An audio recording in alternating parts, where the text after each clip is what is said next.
Selamat berjumpa lagi di channel YouTube Sentra Kompetensi, channel yang menginformasikan seputar perkembangan pendidikan, pembelajaran, dan kompetensi guru, serta kompetensi tenaga pendidik lainnya.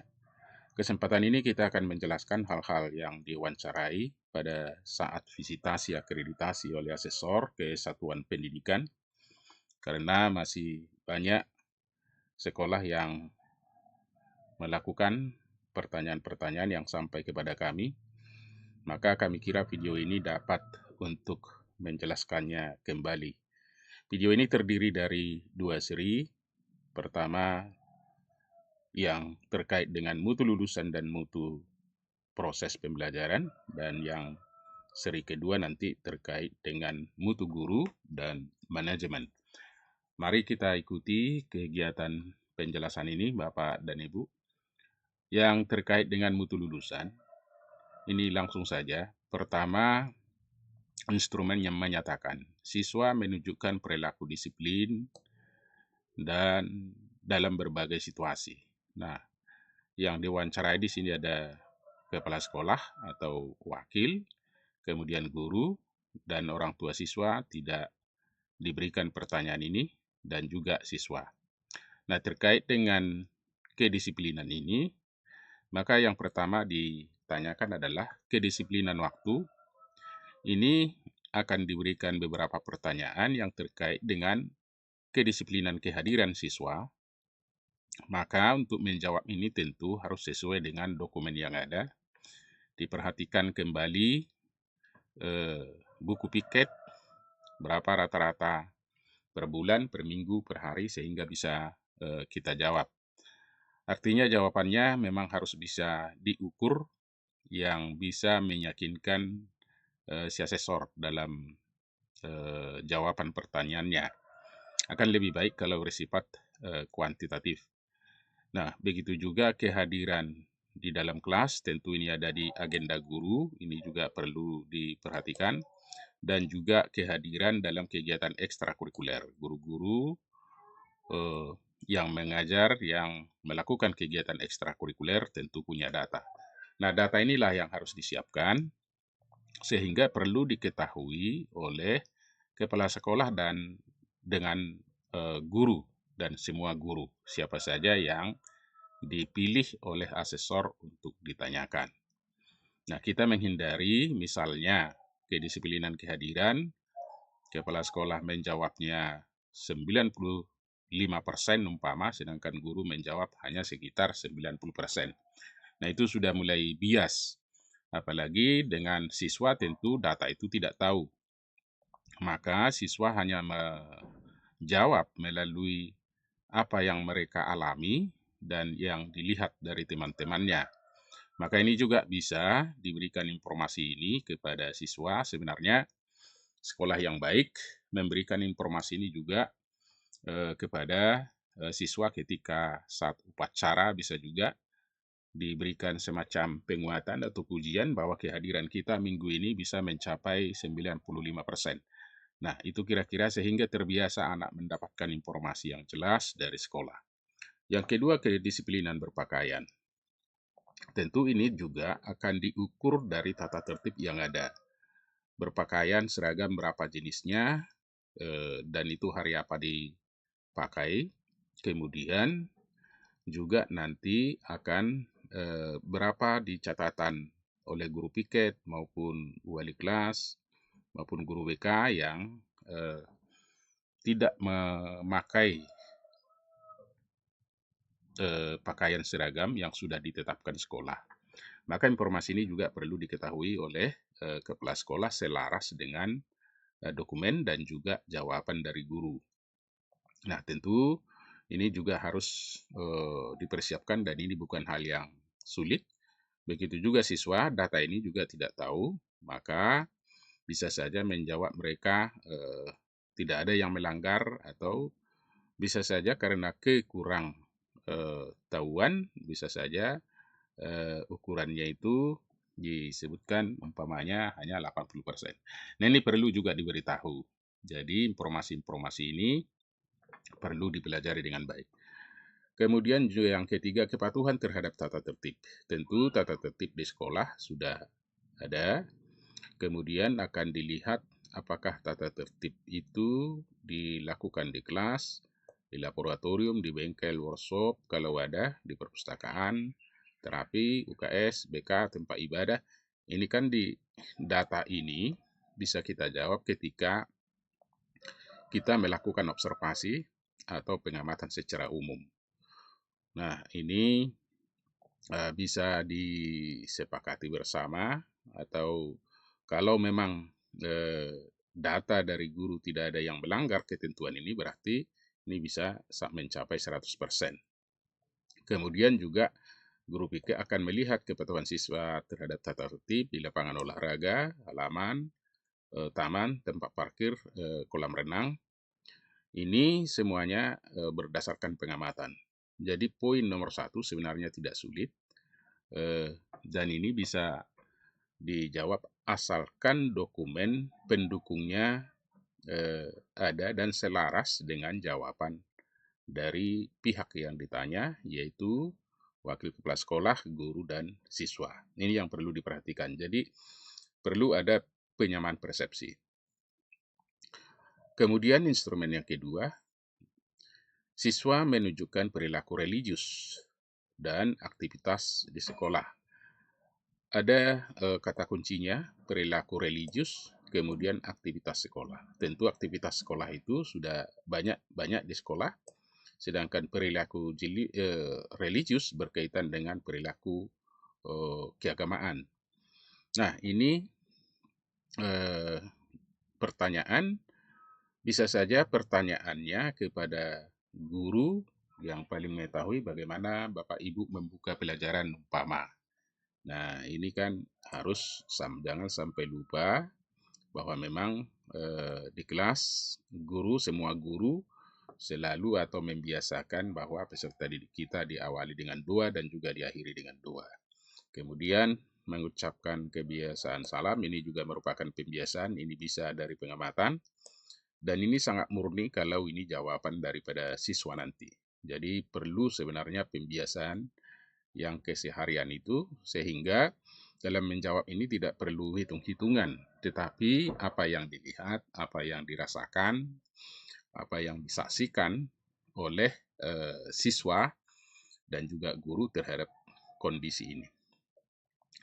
Selanjutnya, kepedulian sosial. Kepedulian sosial itu bisa diukur misalnya ketika ada siswa yang sakit, bagaimana respon dari teman-temannya, regulasi di kelas itu tentang membantu sesama orang lain. Nah, ini juga tentu guru harus tahu menjawab. Kemudian siswa itu bisa saja jawabannya tidak sama dengan guru karena mereka hanya melihat apa yang mereka perhatikan setiap hari. Tetapi guru kan bisa melalui data atau catatan yang ada di dalam agendanya. Kemudian kepedulian lingkungan seperti itu, tentu kepedulian lingkungan misalnya kebersihan kelas, nah, kemudian bagaimana merawat taman sekolah, di halaman sekolah, apakah anak-anak kita sembarang buang sampah, itu semuanya bisa dijawab oleh guru berdasarkan data yang ada. Tentu guru harus sepakat, dan ini tidak sulit ketika instrumen ini kita baca dan pelajari. Berikutnya, partisipasi siswa dalam kegiatan ibadah. Tentu saja ini ada data terutama dari guru agama, guru kelas. Ini bisa dihimpun dan ini tidak sulit. Selanjutnya, sikap toleran dan kerukunan hidup antar pemeluk agama. Ini bisa dilihat dari perilaku menghargai, menghormati hak dan kewajiban, perilaku saling membantu, menolong, kemudian perilaku menjaga keharmonisan dan perdamaian. Tentu saja di suatu sekolah ada yang heterogen, ada yang memang homogen, semuanya memeluk agama tertentu. Nah, dan itu bisa diperhatikan sehari-hari. Yang penting di sini adalah bagaimana guru memahami instrumen ini sehingga bisa memberikan jawaban yang tepat. Tentu sesuai dengan data yang ada. Jadi ada 3 pertanyaan di sini kalau kita perhatikan, yang terkait dengan religius siswa, kemudian terkait dengan partisipasi di dalam ibadah, dan juga bagaimana sikap toleran terhadap sesama, dan juga kerukunan hidup antar pemeluk agama di sekolah. Ini nomor 2 tidak sulit. Nomor 3, siswa menunjukkan perilaku tangguh. Kata kunci perilaku tangguh dan juga bertanggung jawab. Nah, perilaku tangguh itu dapat digali bagaimana pengerjaan tugas. Ini tentu data bisa dari guru masuk kepada kepala sekolah. Apakah tugas-tugasnya sering terlambat, atau apakah anak-anak kita sudah memiliki kesadaran untuk mengerjakan tugas yang diberikan guru. Kemudian belajar penuh semangat, ini juga guru yang bisa melihat ini, dan juga kepala sekolah ketika ada keluar masuk anak, kemudian cabut, tentu itu tidak penuh semangat. Jadi data ini bisa dipastikan tentu itu nanti akan terlihat di catatan-catatan di dalam telah dokumen. Kalau memang tidak ada anak yang yang cabut, terlambat, dan cabut atau tidak memberikan tugasnya, tentu ini bisa mencapai 100%. Kemudian begitu juga guru dan siswa. Siswa juga tentu sederhana jawabannya, tetapi apa yang mereka rasakan, lihat, dan saksikan ketika proses pembelajaran terjadi, itu yang mereka jawab, dan situasi di sekolah. Kemudian perilaku bertanggung jawab dalam pembelajaran. Pelaksanaan pekerjaan tanpa disuruh. Nah, ini bisa diamati guru yang paling tahu persis ini, tetapi tentu bisa disampaikan juga melalui wakil kepala sekolah, wakil kurikulum, dan juga kepada kepala sekolah. Apa yang dilakukan guru tentu tahu kepala. Kemudian pelaporan setiap pekerjaan dilakukan, ini juga dari tugas-tugas siswa. Kemudian nomor 4, siswa terbebas dari perundungan bully. Nah, ini penting sekali, apa yang dilakukan oleh sekolah pencegahan perundungan. Jenis kegiatannya harus tahu, jangan sampai ada guru yang tidak tahu tentang informasi pencegahan perundungan. Sebenarnya di sini adalah sosialisasi dan komunikasi. Bisa saja guru A mengetahui, guru B tidak mengetahui. Maka fungsi daripada kepala sekolah bagaimana memberikan pengarahan, kemudian sosialisasi tentang program-program pencegahan perundungan. Nah, sehingga ini bisa dijawab. Tentu saja ada catatan-catatan yang terkait dengan jenis kegiatan yang dilakukan dalam pencegahan perundungan. Misalnya memasang spanduk, kemudian ada untuk meningkatkan kesadaran peserta didik, ada pelatihan atau semacam lokakarya. Kemudian ada kegiatan-kegiatan yang bersifat saling menghargai dan saling menghormati dan kerjasama.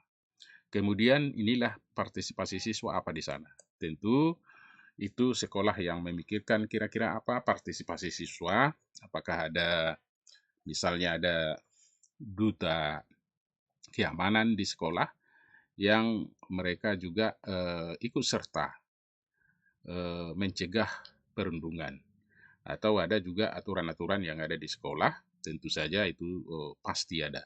Nah, data itulah yang harus dikuasai oleh guru, kemudian juga nanti harus diketahui siapa saja perwakilan orang tua. Kalau orang tua tidak tahu informasi itu, bagaimana dia menjawab, sehingga nanti bisa jawaban itu bisa berbeda, terlalu menyolok perbedaannya.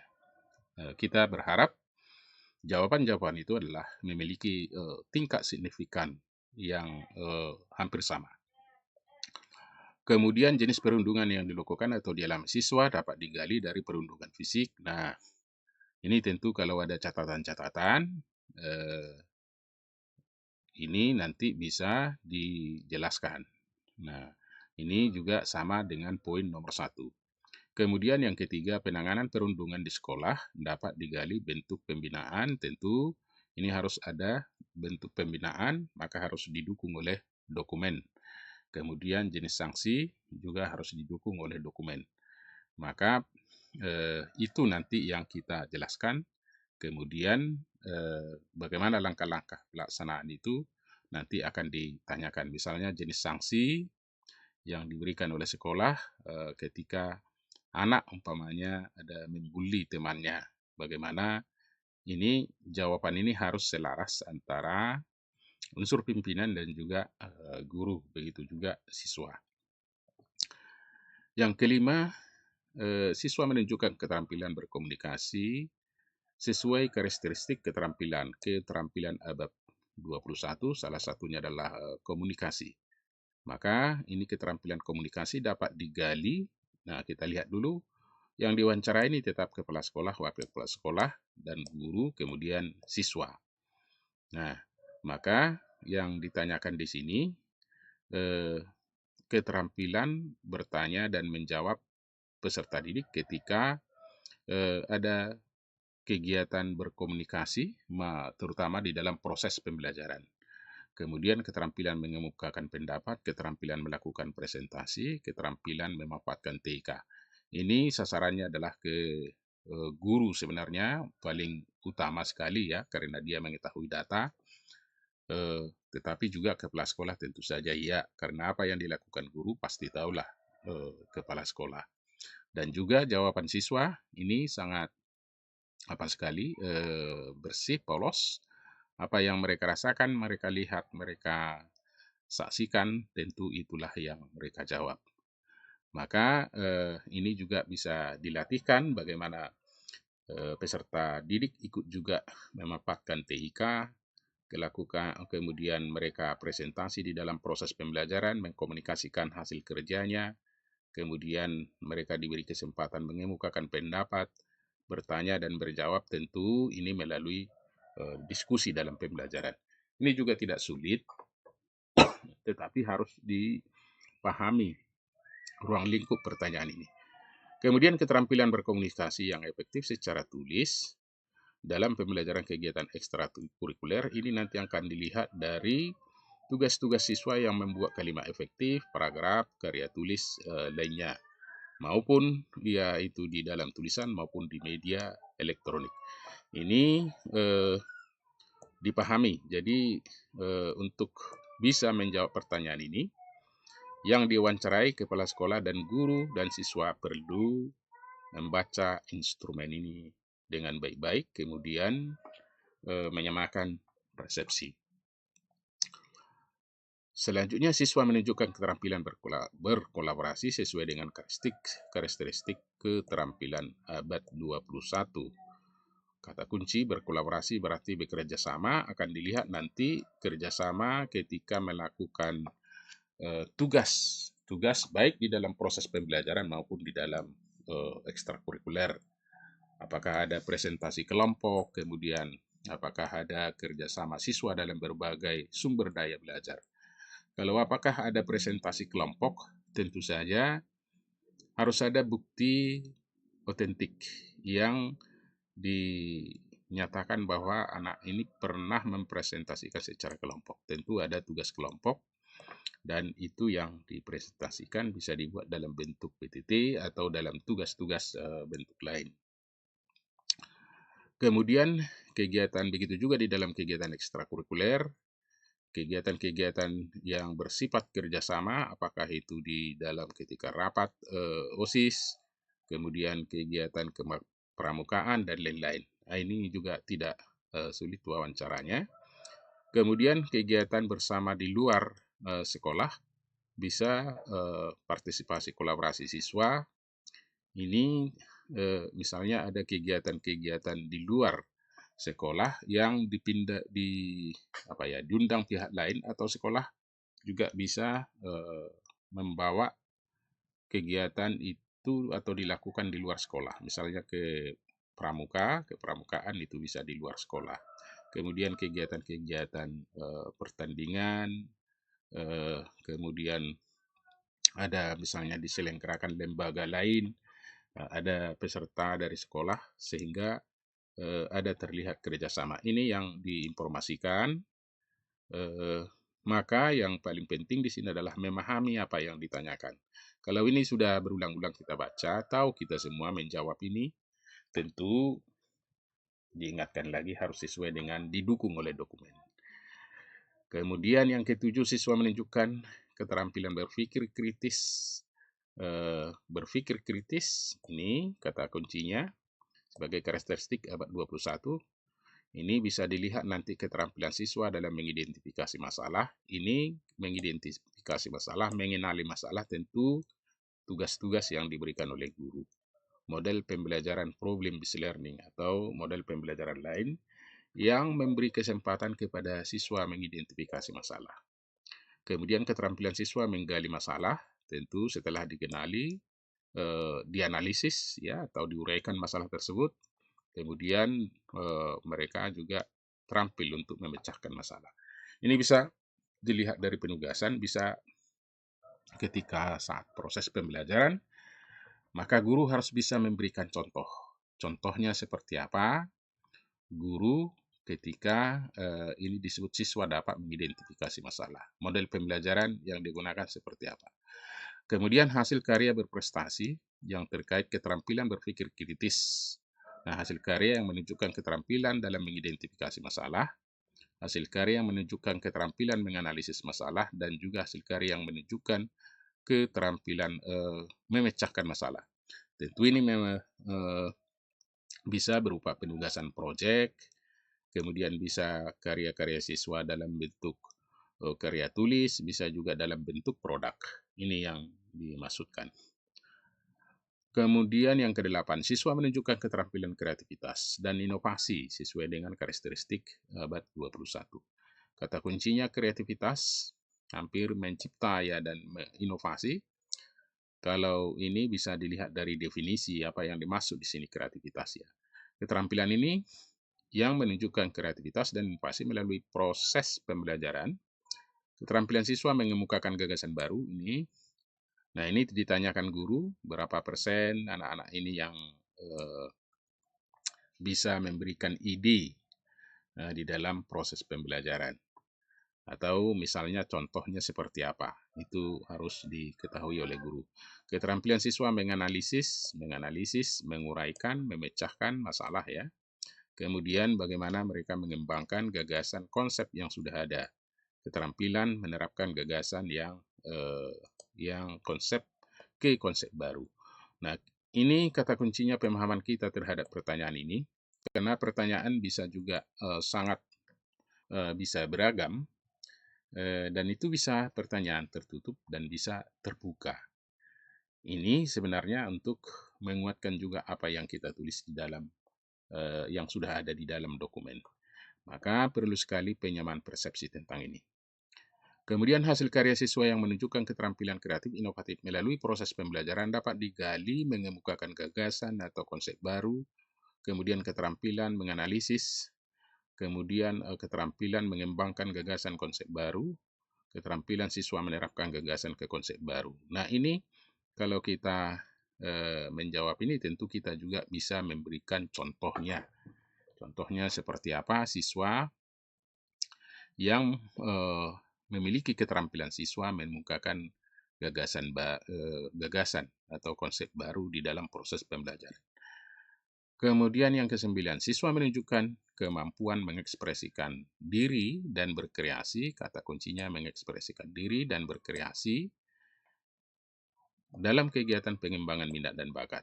Ini terkait dengan ekstrakurikuler, partisipasi siswa dalam kegiatan lomba yang terkait dengan pengembangan minat dan bakat. Terkadang kalau ini ditanyakan di sekolah, data juga tidak bisa dilihat. Harusnya ini sudah dirangkum. Bidang olahraga berapa kali yang diikuti, misalnya kegiatan-kegiatan perlombaan. Nah, berapa kali juara di bidang kesenian, pengorganisasian. Nah, ini juga ini harus ada program ekstrakurikuler. Jadi ada ini setiap saat atau secara periodik dievaluasi mana yang sudah dicapai, mana yang belum, sehingga bisa menjawab pertanyaan ini dengan gampang ya. Ini kadang-kadang apakah ada ikut kegiatan olahraga? Ada, tapi kadang jenisnya juga olahraga itu tidak ingat. Nah, ini perlu disosialisasikan kepada siswa. Ini kadang-kadang siswa juga lupa olahraga apa yang mereka lakukan, karena yang diwawancarai tidak semua hanya sampel siswa. Kemudian prestasi, ini juga prestasi, terkadang ada prestasi tapi tidak ingat. Ini juga catatan-catatan, jadi mudah menjawab pertanyaan ini. Dalam wawancara ini tidak ada sebenarnya yang sulit, tetapi kita harus menguasai, membaca berulang-ulang pertanyaan-pertanyaan yang kemungkinan substansinya kita harus tahu betul. Kemudian mengenai nilai ujian, di dalam 3 tahun terakhir, rata-rata nilai ujian. Nah, terkadang juga siswa tidak tahu ini. Ini juga perlu dikasih tahu, bila penting dibuat grafiknya, dipampangkan sehingga warga sekolah tahu. Nah, sehingga jawaban-jawaban tidak sulit karena data sudah ada. Begitu juga dengan rekapitulasi rapor atau leger, ini juga perlu diinformasikan. Kemudian persepsi masyarakat terhadap terkait dengan nilai dalam 3 tahun terakhir, nilai ujian terakhir dalam 3 tahun terakhir ini, bagaimana persepsi masyarakat. Nah, artinya persepsi tanggapan dari masyarakat terhadap nilai yang diperoleh siswa selama 3 tahun. Nah, ini kan masyarakat yang menjawab, tetapi guru bisa merasakan itu ketika orang tua misalnya menerima rapor, kemudian ketika ada sosialisasi dengan orang tua, kan bisa kita lihat tanggapan mereka. Nah, ini yang kita kemukakan. Kemudian pemangku kepentingan, stakeholder, puas terhadap mutu lulusan. Ini ada 3 yang harus diperhatikan di sini. Yang ditanyakan ini kepala sekolah, guru, dan perwakilan orang tua. Nah, kepuasan terhadap sikap lulusan dapat digali religiusitas, kejujuran, kedisiplinan, tanggung jawab. Ini sebenarnya sudah ada data di Tracer Study. Sehingga apa yang ada di data Tracer Study itu, itulah yang kita ungkapkan. Harus didasari oleh bukti-bukti otentik. Jadi dokumen sudah ada karena sekolah sudah harus membuat Tracer Study. Jawaban yang di sana itulah yang harus sesuai dengan jawaban terhadap pertanyaan ini. Nah, itulah Bapak dan Ibu yang terkait dengan mutu lulusan. Sekarang yang terkait dengan mutu proses pembelajaran.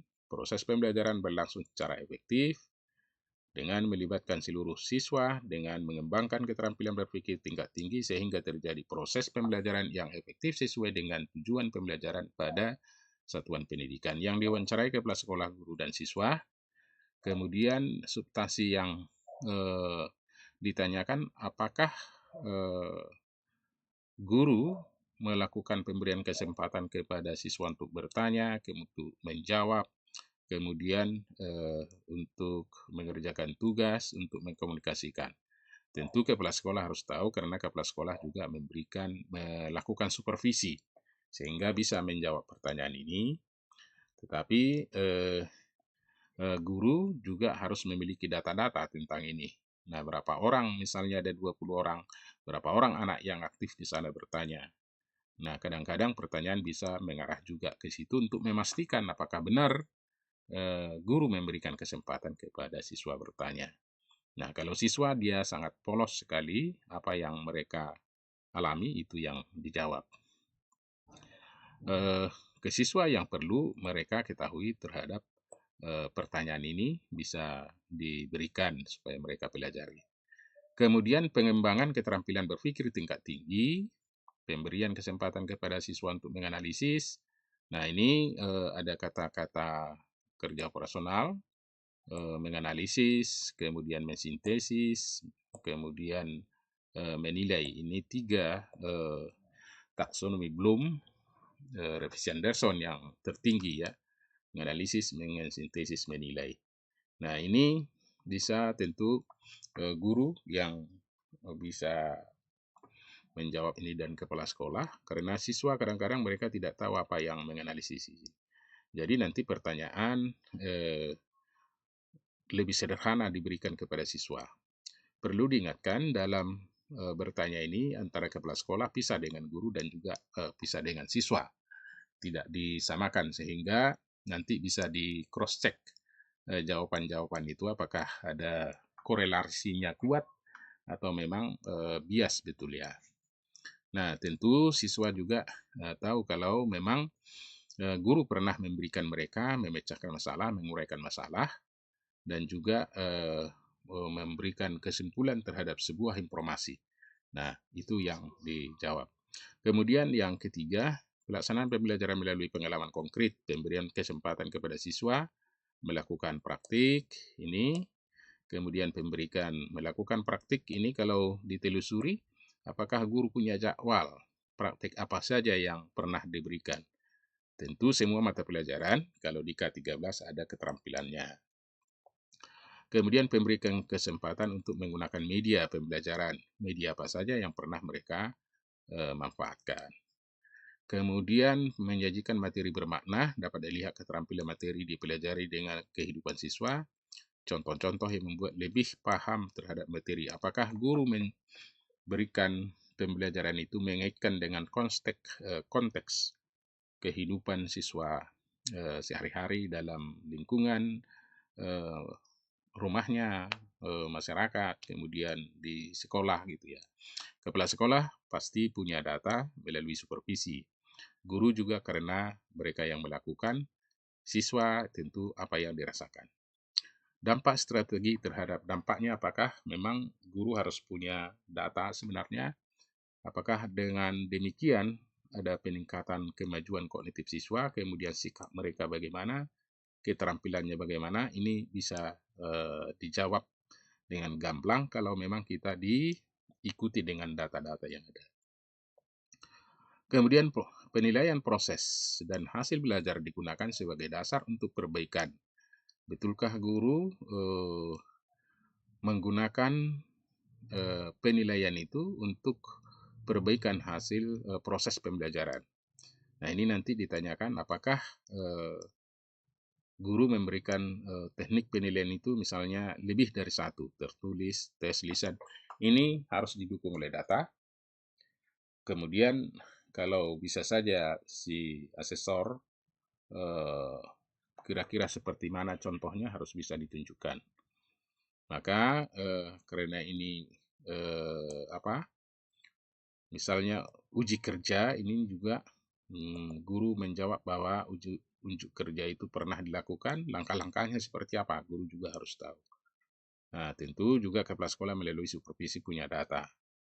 Kemudian penilaian proses dan hasil belajar, penilaian proses itu jangan sampai guru juga tidak tahu apa yang dimaksud dengan penilaian proses, kemudian penilaian hasil belajar itu bagaimana langkah-langkahnya, ini juga penting untuk meyakinkan bahwa memang betul-betul penggunaan berbagai teknik dalam penilaian ini dilakukan. Yang kedua, penilaian dilakukan secara sistematis. Ini apakah terencana, di mana direncanakan, seperti apa urutan-urutannya, kemudian bagaimana ujian harian dilakukan, kalau mingguan, bulanan, kalau ada. Tapi kalau di K13 kan ulangan harian tengah semester dan semester yang biasanya. Kalau ini mungkin di SD bisa saja. Kemudian dampak perbaikan proses dalam hasil belajar siswa dapat digali pelaksanaan perbaikan program pembelajaran yang sebagai tindak lanjut hasil penilaian ini terkait juga dengan perbaikan proses pembelajaran itu dari data-data hasil belajar siswa. Nah, apakah itu sudah dimanfaatkan atau memang data-data itu hanya untuk siswa saja atau hanya untuk keperluan remedi tanpa ada action untuk memperbaiki perencanaan oleh guru. Kemudian peningkatan prestasi siswa, sikap, pengetahuan, keterampilan. Nah, apakah dengan melalui dampak perbaikan proses pembelajaran memiliki dampak terhadap peningkatan prestasi siswa? Nah, ini yang paling tahu tentu guru dan kepala sekolah data ini. Ini dipelajari sehingga harus tahu datanya, dan itu nanti menjadi jawaban dalam saat observasi. Kemudian ke-14, program remedi. Ini juga perlu kadang-kadang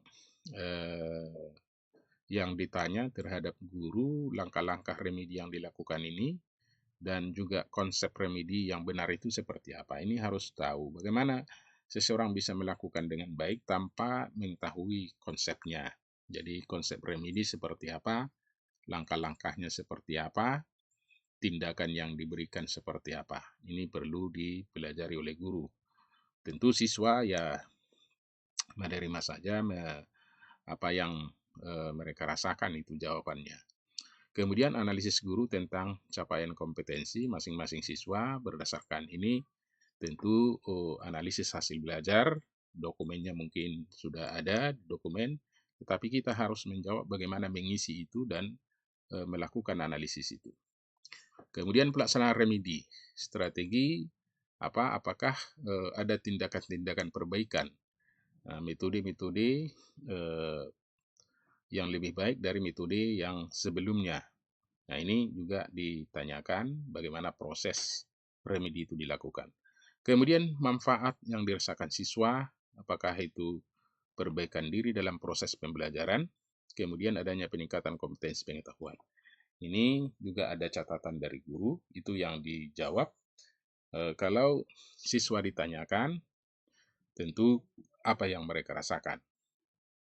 Maka perlu juga ini pertanyaan ini sekali lagi diberikan kepada siswa. Kemudian yang ke-15, siswa berpartisipasi aktif dalam belajar dalam suasana pembelajaran di kelas menyenangkan. Apakah terjadi pembentukan kelompok heterogen? Ini pertanyaannya nanti kepada guru, apakah Bapak memberikan proses pembelajaran pernah dengan diskusi kelompok? Nah, itu bisa saja, padahal sebenarnya guru sudah tahu itu sering dilakukan. Kemudian bagaimana pembentukan kelompok itu dilakukan? Nah, ini harus tahu cara-cara membentuk kelompok yang baik. Kemudian terjadinya diskusi baik antar siswa maupun siswa dengan guru. Nah, apakah pembentukan kelompok yang heterogen itu ada kelancaran komunikasi di antara siswa? Nah, ini bisa terlihat dari jawaban-jawaban guru. Suasana pembelajaran terlihat menarik dan menyenangkan. Ini sebenarnya dari pengamatan yang paling tepat, tetapi ini juga kan didukung oleh wawancara, apa yang dirasakan guru di dalam penggunaan model pembelajaran itu, atau model pembelajaran apa tadi yang dilakukan, kemudian apakah itu sudah sesuai dengan apa yang direncanakan, bagaimana penggunaan media. Nah, ini penguasaan tentang ini yang perlu diperhatikan. Kemudian pencapaian tujuan pembelajaran dapat digali, refleksi guru tentang hasil belajar pada akhir kegiatan pembelajaran. Apakah guru memberikan refleksi? Ya, terutama ini di akhir pembelajaran. Nah, ini perlu dilatihkan. Mungkin istilah refleksi, kalau siswa juga tidak tahu, ini guru juga perlu menjelaskan yang refleksi itu bagaimana, dan pertanyaan-pertanyaan misalnya yang diberikan guru di akhir pembelajaran yang dikumpulkan siswa atau dijawab siswa, apakah itu bagian refleksi, silahkan dijelaskan kepada siswa. Ke-16, guru melakukan pembiasaan literasi. Nah, pembiasaan literasi apa saja yang ada di sekolah? Ini tentu kepala sekolah bisa menjawab guru dan siswa. Kemudian apakah diberi kesempatan kepada siswa untuk aktif membaca, menulis pada saat proses pembelajaran. Nah, seperti apa itu dilakukan? Guru harus bisa menjelaskannya. Kemudian nanti tugas-tugas yang terkait dengan menulis ini apakah pernah diberikan ke siswa? Siswa nanti bisa menjawab. Kemudian pembiasaan membaca dan menulis di luar kelas. Ada dorongan guru kepada siswa. Nah, ini seperti apa dorongan yang diberikan? Ini guru yang menjawab. Kemudian juga kepala sekolah, seperti apa dorongan yang diberikan oleh guru-guru dan juga kepala sekolah kepada siswa untuk tetap aktif membaca. Penyediaan fasilitas. Ini fasilitas apa yang di sekolah, walaupun sebenarnya sudah ada diamati oleh asesor, tetapi ini perlu ditanya fasilitas untuk pemajangan karya tulis. Nah, bagaimana mading itu dikelola dengan baik sampai ke situ. Kemudian, guru menciptakan suasana belajar yang memperhatikan keamanan, kenyamanan, kebersihan, dan memudahkan siswa untuk belajar. Apakah pengelolaan kelas, ada semacam peraturan tempat duduk siswa, ini ya penggunaan metode, kalau boleh ini ada semacam tertulis, regulasi di kelas, kemudian ditempel atau disepakati bersama. Karena ini juga sangat penting untuk membuat peserta didik bisa belajar dengan aman, nyaman, dan menyenangkan di dalam kelas. Dan regulasi yang disepakati bersama itu nanti bisa dipatuhi, dan berdasarkan itulah guru untuk menagih komitmen atau memberikan sanksi. Terbentuknya sikap saling mempercayai, menghargai, menghormati antar siswa dalam bab ini dapat digali dari hubungan interpersonal antar siswa dan dorongan guru sehingga terjadi diskusi. Nah, apa saja yang dilakukan guru untuk meningkatkan atau membiasakan atau data-data yang terkait dengan saling mempercayai dan menghargai ini. Nah, ini bisa dijelaskan. Nomor 18, sarana dan prasarana yang tersedia di sekolah dimanfaatkan dengan optimal. Ini pemanfaatan sarana dan prasarana, terutama media yang ada. Bisa saja media ada tetapi tidak dimanfaatkan guru. Makanya dilihat juga daftar inventaris daripada media yang ada di sekolah.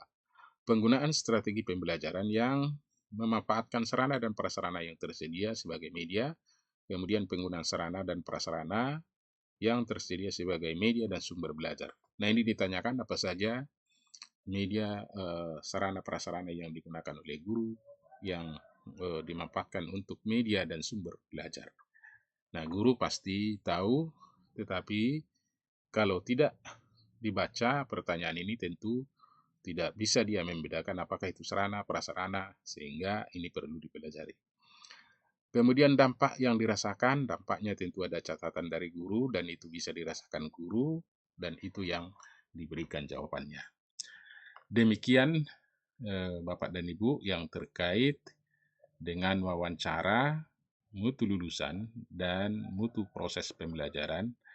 Ini sebenarnya sederhana, yang penting substansi yang ditanyakan itu dipelajari. Yang sangat penting adalah bahwa penyamaan persepsi antara kepala sekolah, guru, orang tua, dan siswa hendaknya selaras. Untuk memudahkan itu, maka kepada masing-masing komponen pertanyaan ini perlu diberikan supaya dipelajari dengan seksama. Terima kasih, semoga bermanfaat. Mudah-mudahan semua kita sukses, terutama sekolah-sekolah yang melaksanakan akreditasi tahun ini.